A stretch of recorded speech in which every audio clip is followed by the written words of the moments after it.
안녕하세요. 한 주간의 HR 소식을 정리해드리는 주간 인사노무 뉴스입니다.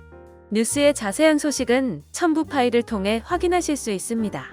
첫 번째 소식은 고용노동부 및 정부 지원 사업 관련 소식입니다. 지난 5일 고용노동부는 2021년도 적용 최저임금을 시간급 8,720원으로 고시하였습니다. 이를 월급으로 환산할 경우 일주 소정근로 40시간 근무 시 182만 2,480원이며 업종별 구분 없이 전 사업장에 동일한 최저임금이 적용됩니다. 안전보건공단은 화재, 폭발로 인한 대형 사고를 예방하기 위해 50인 미만 사업장에 대한 재해 예방 나선다고 밝혔습니다.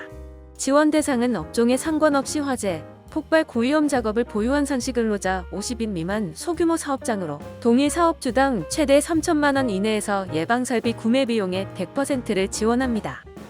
경기도가 코로나로 어려운 시기에도 청년 구직자들에게 면접수당을 지급한 주영진 산업 등 돈에 착한 기업 16곳을 2020년도 상반기 면접수당 지급 기업으로 인증했다고 10일 밝혔습니다.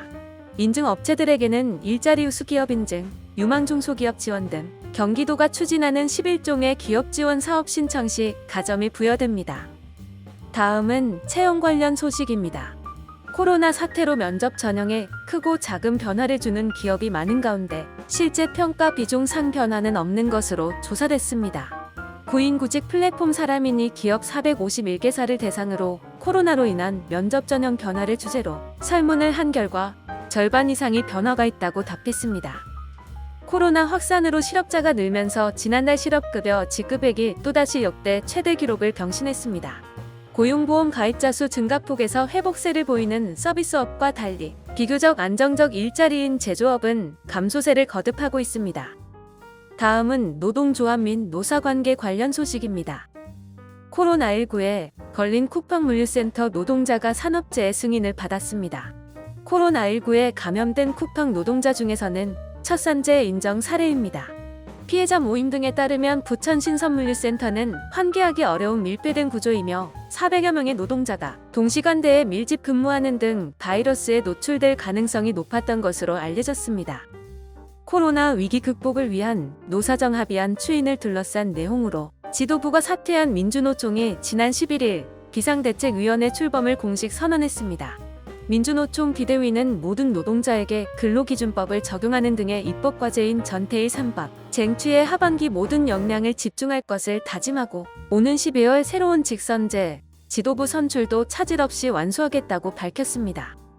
삼성계열병원인 삼성서울병원의 노동조합이 설립되었습니다. 최근 삼성계열사에도 노동조합이 연이어 조직되는 추세입니다. 지난 5월 이재용 삼성전자 부회장이 노동조합 논란에 대해 사과한 후 삼성계열사의 노동조합 설립이 활발해지는 분위기입니다. 코스트코의 노동조합이 설립되었습니다.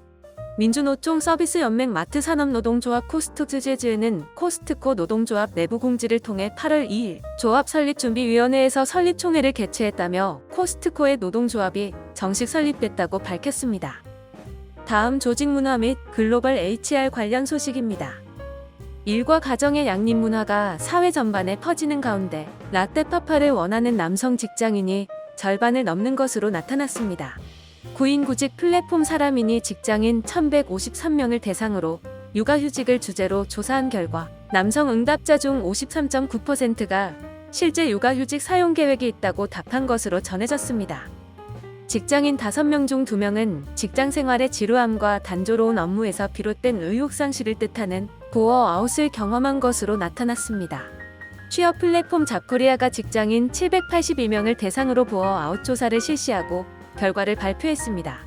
조사에 따르면 보어아웃을 경험했다는 답변은 대리급에서 가장 높은 것으로 나타났습니다. 코로나 사태 장기화의 사회적 거리두기가 일상으로 자리하면서 대부분 사무실 출근이 재개됐지만 기상 상황이 악화되자 다시 재택근무를 장려하는 기업이 등장했습니다. 기상청은 중부지방의 장마가 이달 중순까지 이어질 것으로 전망했습니다. 다음은 노무 및 법률 관련 소식입니다. 고용노동부는 8월 6일 공동근로복지기금 설립, 분영상의 각종 규제 완화와 제도 정비를 주요 내용으로 하는 근로복지기본법 일부 개정 법률안을 입법에 고하였습니다. 주요 개정 내용은 공동기금 참여를 전제로 한 사내기금의 해산 허용, 사내기금의 공동기금 지원을 위한 기금 사업 범위 확대 등입니다. 중소벤처기업부는 오는 8월 10일 새롭게 시행되는 벤처투자법의 후속 조치로서 법률에서 위반 사항을 규정하는 벤처투자법 시행령 제정안이 오늘 국무회의를 통과했다고 밝혔습니다. 아울러 중기부에서는 벤처투자법에 대해 이해 관계자들이 쉽고 편하게 접근할 수 있도록 벤처투자법 설명 자료를 발간하고 온라인 생중계 유튜브 사전 설명회를 개최하였다고 전했습니다.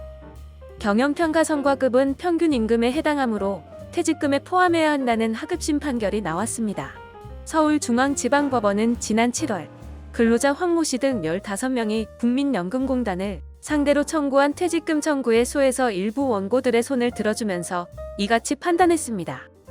법원은 근로자에게는 공단 보수 규정에 따라 경영평가 성과급을 예외 없이 지급했기 때문에 공단은 경영평가 성과급 지급을 예상했고 근로자들에게도 지급될 것에 대한 기대가 형성됐다며 경영평가 성과급이 은혜적 금품에 불과하거나 근로자의 특수하고 우연한 사정에 좌우되는 우발적 일시적 급여라고 볼 만한 근거가 없다고 판시했습니다. 기업과 계약을 맺고 백화점 내 입점 매장에서 제품을 판 판매원은 근로자로 볼 수 없다는 대법원 판단이 또다시 나왔습니다. 대법원은 최근 삼성물산 백화점 위탁 판매원 등이 낸 퇴직금 청구 소송 상고심에서 원고 패소 판결한 원심을 확정한 바 있습니다. 당시에도 백화점 위탁 판매원을 근로자로 볼 수 없다는 판결이 나왔습니다. 이번 주 주간 인사노무 뉴스는 여기까지입니다. 다음 주는 더 좋은 소식으로 찾아뵙겠습니다. 감사합니다.